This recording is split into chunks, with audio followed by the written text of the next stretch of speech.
আচ্ছা সত্যি কি ব্যভিচারের থেকে গীবত বড় পাপ? জি হ্যাঁ। আমি মমতাজুল ইসলাম রাত 2টোর সময়তে আমার মামাতো বোনের সঙ্গে শারীরিক সম্পর্ক করে ফেলে দিয়েছি, জেনা করেছি। জেনা করার পরে পৃথিবীর কেউ দেখতে পায়নি, দেখতে পেয়েছে কে? আল্লাহ।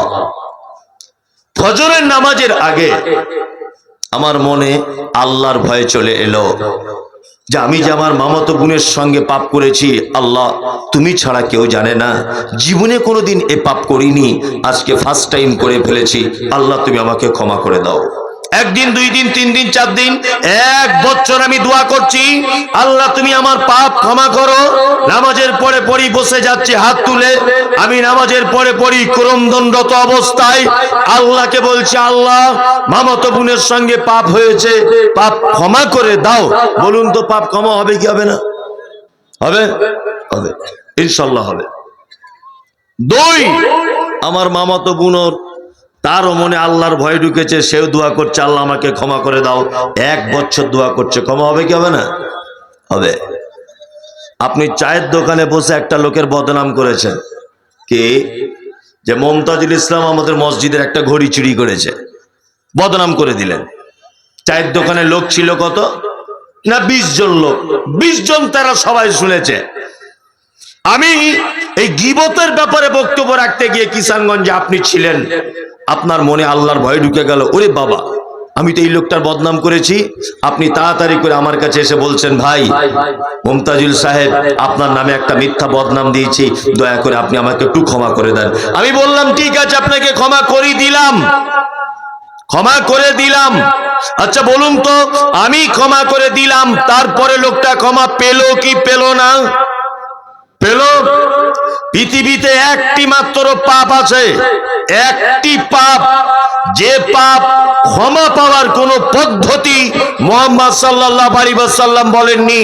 আপনি নামাজ পড়ছেন না, 30 বছর যাবত বেনামাজি থাকলেন, আপনি 31 বছর বয়সে নামাজ পড়া ধরেছেন, আপনি দোয়া করুন, আল্লাহ 30 বছর শয়তানের চক্রান্ত পড়ে নামাজ পড়তে পারেনি, আপনি আমাকে ক্ষমা করে দেন।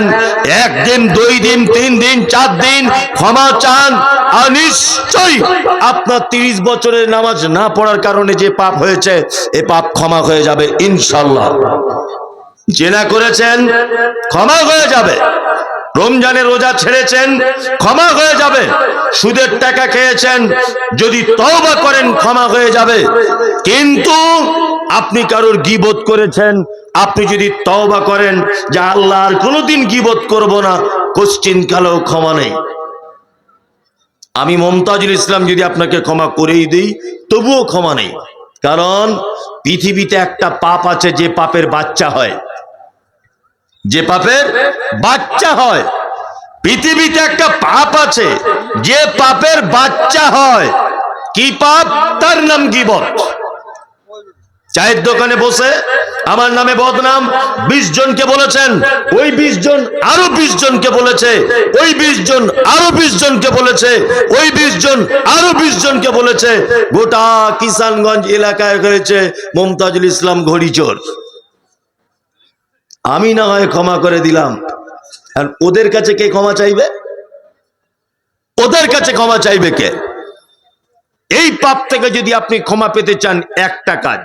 কি কাজ?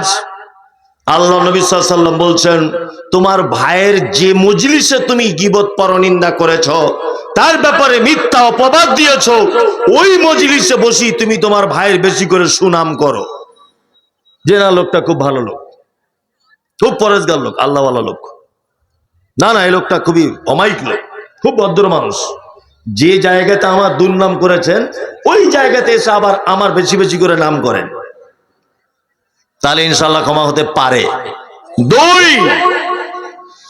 2 নম্বর হচ্ছে আল্লাহ সুবহানাহু ওয়া তাআলা বলছেন আর একটি কথা, আল্লাযী জামা মালা ওয়া আদ্দাদা, যারা তার সম্পদকে জমা করে করে রাখে, গুনে গুনে রাখে। আজকে 1 টাকা, কাল 2 টাকা, কাল 20 টাকা, কাল 1 লাখ, পরশু 1 কোটি, যারা জমা করে করে রাখে। ইয়াহসাবু আন্না মালাহু আকলাদা, তারা মনে মনে ভাবে যে আমার মাল চিরস্থায়ী থাকবে, আমি চিরস্থায়ী থাকব, আমার মাল আমাকে বাঁচাতে পারে। মাল কখনো বাঁচাতে পারে? পারে? পারে না। আপনারা বিহারের মানুষ, আমি বাঙ্গালের মানুষ, ওই জন্য আপনাকে একটা কথা বলি, পশ্চিম বাংলার বামফ্রন্ট অর্থাৎ সিপিএম পার্টির একটা বড় নেতা ছিলেন, উনি এক সময় মুখ্যমন্ত্রীর পদে ছিলেন, নাম হচ্ছে তার জ্যোতি বাবু। নাম শুনেছেন? জ্যোতি বাবু। একটা রাজ্যের তিনি মুখ্যমন্ত্রী, অসুস্থ হয়ে গেছিলেন, 13-14 দিন যাবৎ কলকাতা এবং বিদেশে চিকিৎসা করা হয়েছিল, কোটি কোটি সম্পদ দিয়ে তাকে বাঁচানোর চেষ্টা করা হয়েছিল। বেঁচেছে? বেঁচেছে? বাঁচেনি। আজও পর্যন্ত এই দেশের মাটিতে অনেক সংসার ভালোবাসার অভাবে নষ্ট হয়ে যায়। অনেক সংসার, অনেক মেয়ে সামান্য তার স্বামীর কাছে একটু প্রেম না পাওয়ার কারণে নিজেকে আত্মহত্যার পথ বেছে নিয়ে সুসাইড করে। করে কি করে না? কিন্তু পৃথিবীতে ভালোবেসে তার স্ত্রীর জন্য তাজমহল তৈরি করেছিলেন, তার নাম হচ্ছে শাহজাহান বাদশাহ।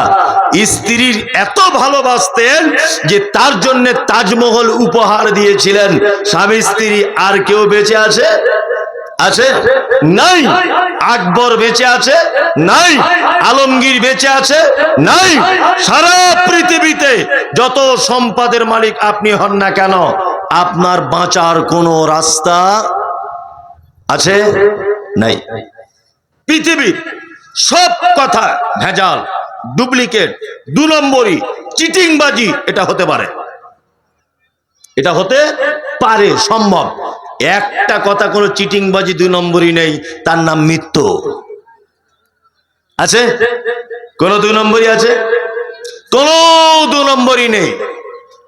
আপনাকে মরতেই হবে। মাল বাঁচানো যাবে? যাবে না। অনেক লোককে দেখতে পাওয়া যায়, চাচা মসজিদে এসো, নামাজ পড়ো, রমজানে রোজা রাখো, এসো জলসাতে এসে হাদিস কোরআনের কথা শোনো। উত্তরে কি বলে? এখন একটু টাইম কম, অল্প বয়স তো, কিছু টাকা পয়সা না কামালে ছেলেদের ভবিষ্যৎ করতে হবে। বলছে কি বলছে না? ছেলেদের ভবিষ্যৎ করতে হবে। এই আপনি এখানে আসুন তো চাচা, আপনি এখানে আসুন, আপনি এখানে আসুন, আপনি এখানে আসুন, একটু ডাকছি আপনাকে, এখানে আসুন। একটা জিনিস আপনাকে দেখাই, পৃথিবীকার নাম আপনাকে দেখাচ্ছি আমি। আসুন, তাড়াতাড়ি করে আসুন, আসুন। পৃথিবীকার নাম দেখুন, আপনাকে দেখাই আমি। কার নাম? পৃথিবী। কানে শুনতে পাচ্ছেন তো? কি নাম আপনার? নওশাদ আলী। বয়স কত আপনার? 60-65, মানে 65 বছর। আপনার আব্বা বেঁচে আছে? কত বছর আগে মারা গেছে? 25 বছর আগে ওনার আব্বা মারা গেছে। দাঁড়ান, আপনি যাবেন না। 25 বছরে আপনি আপনার আব্বার কবরে কদিন দেখতে গেছেন যে আমার আব্বা কি অবস্থায় আছে? সত্যি কথাটা বলে দেন। উনি বলছেন 25 বছরে 40 দিন গিয়েছে। এখন উনি তো গোনেননি, উনি গোনেননি। মোটামুটি 20-30 বার হয়তো গেছে দেখতে, তাই তো? 40 বছরে। বসুন এবার। 25 বছর আগে ওনার আব্বা মারা গেছে। 25 বছর আগে ওনার আব্বা কিন্তু এই কথাটাই বলেছিল যখন বেঁচে ছিল, যে কিছু টাকা পয়সা ইনকাম করছি, ছেলেদের ভবিষ্যৎ করে যাচ্ছি। বলেছিল না? আপনি যেমন বলছেন 25 বছর আছে লোকটা কবরস্থানে শুয়ে আছে, 4টে বেটা একজনেও কেউ দেখতেও যায় না আমার আব্বা কি অবস্থায় আছে। বাপের কবরটা পর্যন্ত ভুলে গেছে। কি বলছি বুঝতে পারছেন না? আপনি কার জন্য এত টাকা পয়সা জোগাড় করছেন? কার জন্যে? বেটার ভবিষ্যৎ করছেন? আমি মমতাজুল ইসলাম বলছি, প্রথম 4 দিন কাঁদবে, 5 দিন কাঁদবে, 6 দিন কাঁদবে। আপনার কবর কোন জায়গাতে, এইটুকু কথা আপনার বেটা আপনার মনে রাখবে না। আর অথচ এদের কারণে আপনি সমস্ত কিছু ত্যাগ করে দিচ্ছেন। এর নাম পৃথিবী। পৃথিবী নয়, পৃথিবী। আল্লাহ তাআলা বলছেন, কাল্লা লায়ুম বাযান্না ফিল হুতামা, তোমার মাল তো তোমার কোনো কাজে আসবে না, বরং তোমাকে, তোমার মালকে হুতামা নামক জাহান্নামের ভিতরে নিক্ষেপ করা হবে। ওমাদরা কামাল হুতামা, আল্লাহ নবীকে বলছেন, নবী আপনি কি জানেন হুতামা কি? আল্লাহ নবী সাল্লাল্লাহু আলাইহি ওয়াসাল্লাম জানতেন না। আল্লাহ তারপরে বলছেন নারুল্লাহিল মুকাদা, এটা আমার প্রজ্বলিত আগুন, আল্লাতি তাত্তালিউ আলাল আফিদা, যে আগুনের এত তীব্রতা, যে আগুনের এত মানে গরম, যে আগুনের এত ভয়াবহতা, আল্লাহ সুবহানাহু ওয়া তাআলা বলছেন যে মানুষের অন্তঃকরণ পর্যন্ত পুড়িয়ে ছাই করে দেওয়া হবে। ইন্নাকা আলাইহিম মুসাদা। আর হুতামা নামক জাহান্নামের এত খাতারনাক, বাড়িতে মেয়েরা তরকারি রান্না করতে করতে দেখবেন কোন কোন সময় হাঁড়ির মুখে ঢাকনা দিয়ে ঢেকে দেয়, ঢেকে দেয় না? ঢেকে দেয়। আল্লাহ তাআলা বলছে হুতামা জাহান্নাম এত খাতারনাক, মোসাদা, এর ভিতরে মানুষকে ঢুকিয়ে দেওয়ার পরে আমি তার ঢাকনাগুলো বন্ধ করে দিব। ইয়ামাদি মোমাদ দাদা, শুধু ঢাকনা বন্ধ করব না, আমি জাহান্নামীদের বড় বড় আগুনের তৈরি করা থাম্বা, এই থাম্বাতে তাদেরকে আগুনের তৈরি করা জিঞ্জিল দিয়ে তাদেরকে পেঁচিয়ে বেঁধে রাখবো, যাতে তারা পালাতে না পারে।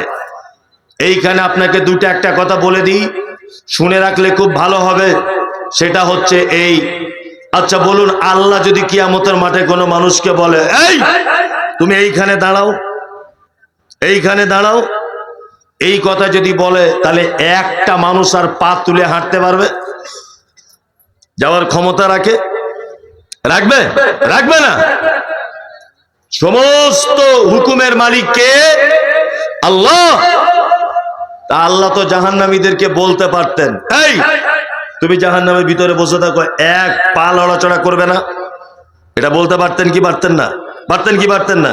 আল্লাহ তাআলা এই কথা না বলে বলছেন ওদেরকে জাহান্নামে ভরে ঢাকনা লাগিয়ে দিব। দুই, কিয়ামাদি মোমাদ দাদা, জাহান্নামের খুঁটি থাম্বাতে তাদেরকে পেঁচিয়ে বেঁধে রাখবো। কারণ কি? কারণ দেখবেন গ্রামে যখন কোনো চোর যখন ধরা পড়ে, গ্রামে কোনো চোর যখন ধরা পড়ে, তখন গ্রামের মেম্বার প্রধান বা গ্রামের যারা পার্টির লিডার তারা কি করে? ওই লাইট পোস্টে ওকে বেঁধে রাখে, বেঁধে রাখে না, দড়ি দিয়ে বাঁধে। আর কি বলে? ক্ষমতা দেখাতে গিয়ে কি বলে? দেখি কোন বাপের বেটা আছে তোর হাত এখান থেকে খুলবে, বলে না অনেক সময়? আপনাদের কি বলে? গ্রামের পঞ্চায়েত বলে তো? কি বলে আপনাদের? কি মুখিয়া না কি সব বলে? হ্যাঁ মুখিয়া বলে। তা মুখিয়া সাহেব পোস্টারে বেঁধে রেখেছে, ল্যাম্প পোস্টে। তা মুখিয়া সাহেব নিজের ক্ষমতা দেখাতে গিয়ে বলছে দেখি কোন বাপের বেটা আছে তোকে এখান থেকে হাত খুলে নিয়ে যাবে। তার মানে কি? উনি বোঝাতে চাচ্ছেন যে আমি এলাকার সব থেকে ক্ষমতাবান লোক। কি বলছে বুঝতে পারছেন? কিছুদিন আগে লকডাউনে বাবরি মসজিদ ভেঙে দিয়েছে, দেখেছেন? মানুষগুলোকে চালাকি করে ঘরে ঢুকিয়ে দিল যে তোরা সব ঘরে থাক, কেউ বার হবি না, সব করোনা হয়ে যাবে, কেউ বার হবি না। সব মানুষকে আস্তে আস্তে করে ঘরে তালা মেরে দিল, বাজারঘাট বন্ধ, সোশ্যাল মিডিয়া বন্ধ, নেটওয়ার্ক বন্ধ, চারিদিকে সব বন্ধ। ঠিক ভিতর দিক দিয়ে আস্তে আস্তে আস্তে আস্তে করে বুলডোজার দিয়ে মসজিদটা ভেঙে দিয়েছে। দুই, ত্রিপুরার মাটিতে দেখতে পেয়েছেন যে মসজিদে আগুন লাগিয়ে দেওয়া হয়েছে, দেখতে পেয়েছেন না? পেয়েছেন? দেখতে পেয়েছেন। আচ্ছা বলুন, সারা ভারতবর্ষের ক্ষমতায় যিনি বসে আছেন, এর থেকে ক্ষমতাবান ভারতবর্ষে আর কেউ আছে? আছে? নেই। আল্লাহ তাআলা বলছেন কিয়ামতের দিনে অপরাধীদের খুযুহু ফাগুল্লু সুম্মা জাকিমু সাল্লু, তাদের অপরাধীদের হাতগুলোকে বাঁধা হবে, হিচড়াতে হিচড়াতে তাদেরকে জাহান্নামে নিক্ষেপ করা হবে। জাহান্নামে নিক্ষেপ করার পরে আমি আল্লাহ সুবহানাহু ওয়া তাআলা জাহান্নামে তাদেরকে বেঁধে রাখবো। আর আমি আল্লাহ আহকামুল হাকিমিন, বিচারকের বিচারক, আমি সেদিন আমার ক্ষমতা দেখাতে গিয়ে বলবো দেখি কোন রাষ্ট্রপতি তোমার আছে আজকে তোমার হাত খুলে নিয়ে যাবে, দেখি কোন লিডার তোমার আছে আজকে এখান থেকে হাত খুলে নিয়ে যাবে। বলুন তো সেদিন স্বৈরাচারী, স্বৈরাচারী, বদমায়েশ, লম্পট, গুন্ডা, অপরাধী, তাদের যে হাতগুলো বাঁধা থাকবে, এই হাত কিয়ামতের মাঠে কেউ খুলে দিতে পারবে? কেউ পারবে? পারবে না। একচ্ছত্র মালিকানার দায়িত্ব থাকবে কে? আল্লাহ সুবহানাহু ওয়া তাআলা। কয়েকটা পাপ বলে দিলাম, ছোট্ট ছোট্ট কয়েকটা পাপ। এক, গীবত করবেন না, বিনিময় জাহান্নাম। দুই, টাকা জমা করে রাখুন, যাকাত দিয়ে দেন, মিস করবেন না। তিন নম্বর, এটা ভাববেন না যে আমার সম্পদ মনে হয় আমাকে বাঁচাবে, আমার মাল চিরস্থায়ী থাকবে, এটা যেন মনে করবেন না। মনে করলে কিন্তু আপনার খুব বড় বিপদ, খুব বড় বিপদ। চলুন আরেকটা সূরার একটু বাংলা অনুবাদ করে দিই। আল্লাহ সুবহানাহু ওয়া তাআলা বলেন, আরাইতাল্লাযী ইউকাযযিবু বিদ্দীন, নবী আপনি কি তাদেরকে দেখেছেন যারা কিয়ামতকে অস্বীকার করে? আচ্ছা বলুন, কিয়ামত হবে এটা বিশ্বাস আছে আপনাদের? আমার সকলের আছে? আছে। আল্লাহ তাআলা বলছেন এক শ্রেণীর মানুষের ব্যাপারে, নবীজিকে বলছেন, নবী আপনি কি তাদেরকে দেখেছেন যারা কিয়ামতের দিবসকে অস্বীকার করে? কারা তারা? ফাযালিকাল্লাযী ইয়াদউল ইয়াতীম, যারা এতিমের সঙ্গে অসৎ ব্যবহার করে। এতিম মারাত্মক একটা বিষয়। এতিম বুঝেন তো কাকে বলে? এলাকাতে তো বড় বড় আলেম আছে। আমি একজন ছোটখাটো মৌলভী সাহেব, সাধারণ মাদ্রাসায় পড়া। দেখুন, বক্তা আলাদা, বড় আলেম আলাদা। আমি বক্তা, আমি হলাম বক্তা, বক্তব্য দিতে পারি, আমার থুতুনির জোর আছে। কিন্তু এলাকাতে খুব বড় বড় বড় বড় আলেম আছে, আমার জানাও আছে। কিষানগঞ্জ এলাকাতে বিশাল মাদ্রাসাও আছে।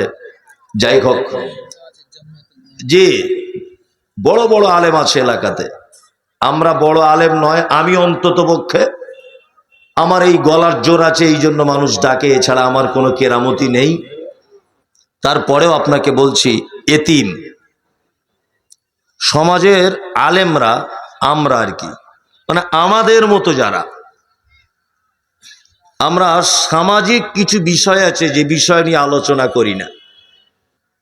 এই আলোচনা না করার কারণে এই ব্যবস্থাপনাগুলো এমন এক সিস্টেমে পরিণত হয়েছে যেগুলো অন্যান্য সম্প্রদায়ের মানুষের কাছে উপহাসের পাত্র। এতিম, এতিম। আচ্ছা বলুন তো দেখি, অনেক মুসলিম লোক যখন ভিক্ষা করতে যায় না, ভিক্ষা করে তো? হ্যাঁ, করে। অনেক মুসলিম লোক ভিক্ষা করে, অনেক হিন্দু ভাইরাও ভিক্ষা করে, করে না? যারা গরিব মানুষ করে। তো আমি একদিন বাজারে একটা দোকানে বসে আছি, একটা দোকানে, তা একটা লোকের কাছে আমি দূর থেকে দেখছি একটা ডাবওয়ালা ডাব কেটে বিক্রি করে। তার ডাব কাটাওয়ালার কাছে একটা ভিখারি এসেছে, এসে হরে কৃষ্ণ হরে কৃষ্ণ হরে কৃষ্ণ, হিন্দু ভাইরা যেমন বলে, 1 টাকাও দিল না, 1 টাকাও। আর একটা লোক এলো, লোকটা মাথায় ছেঁড়া টুপি দিয়ে এসে বলছে, বাবা লা ইলাহা ইল্লাল্লাহ, দুটো ভিক্ষা দাও। ওকে দেখলাম 5 টাকা দিল। আমি মনে মনে ভাবলাম যে এই লোকটা যে ডাব বিক্রি করছে, এও একজন হিন্দু ভাই। তা হিন্দু লোকটাকে 5 টাকা দিল না, একটা মুসলিম লোককে 5 টাকা দিল, কারণ কি? তাহলে কি ও মুসলিম দরদি? মুসলিমদেরকে কি বেশি ভালোবাসে? তা অন্য আর একটা লোককে দিয়ে জিজ্ঞাসা করতে পাঠালাম আমি, যে ব্যাপারটা কি, জিজ্ঞাসা করে আসো তো লোকটাকে, কেন এরকম করলো? তখন ডাবওয়ালা হিন্দু ভাইটা বলছে যে আমি হিন্দু লোকটাকে ভিক্ষা এই কারণে দিলাম না যে ওকে ভিক্ষা দিলে ও সারা জীবন ভিক্ষা করে করেই খাবে, টাকার লোভে পড়ে যাবে। ও মুসলমান, ওকে আমি 5 টাকা দিলাম এই কারণে যাতে এই লোভে ও আরো বেশি ভিক্ষা করে সারা জীবন। কি বলছি বুঝতে পারছেন কিছু? হ্যাঁ, কথাটা কত ইম্পর্টেন্ট কথা আপনি বুঝতে পারছেন? বলছো মুসলমান, ওকে 5 টাকা দিয়েছি এই কারণে যাতে ও সারা জীবন ভিক্ষা করে করে বেড়ায়। আমাদের সমাজে ভিখারি খুঁজে পাওয়া যেত? ইসলাম যে ব্যবস্থা করে দিয়েছে, ভিখারি খুঁজে পাওয়া যেত? যেত না। সারা পৃথিবীর কোন ধর্মের ব্যাপারে এই রকম কোনো সিস্টেম নেই যে তুমি সারা বছর ইনকাম করার পরে তোমার সংসারের যে টাকাটা বেঁচে যাবে 1 লাখ 2 লাখ 3 লাখ তার 2.5% তোমাকে জাকাত বুঝে দিতে হবে। আছে না? আছে। এই এলাকার যত ধনী লোক আছে সবাই যদি তার জাকাতটা বুঝে বুঝে যদি বার করে দেয়, তাহলে বলুন তো এই লোকগুলোকে আর খুঁজে পাওয়া যাবে? যাবে না। 2-3টে সিস্টেম আছে খুব খারাপ আমাদের ভিতরে, এগুলো বলে রাখা খুব ভালো। দেখুন, একটা কথা বলছি, মনোযোগ দিয়ে শুনুন। এই গ্রামটার নাম কি? টেউসা। টেউসাতে একটা মাদ্রাসা করেছে, তাই তো? এগুলো আল্লাহর কসম, আমি কারোর বিপক্ষে পক্ষে নয়, আমি কলকাতার লোক, আমি তো আপনাদের রাজ্যের লোক নয় যে আপনার সঙ্গে শত্রুতা করতে এসেছি। এগুলো আমার জাতির ভুল হচ্ছে, সংশোধন করতে এসেছি। যদি বলছেন আপনি কি খুব মাস্টার, মাস্টার নয়, আমার কাছে ভুল মনে হচ্ছে, ওই জন্য আপনাকে বললাম।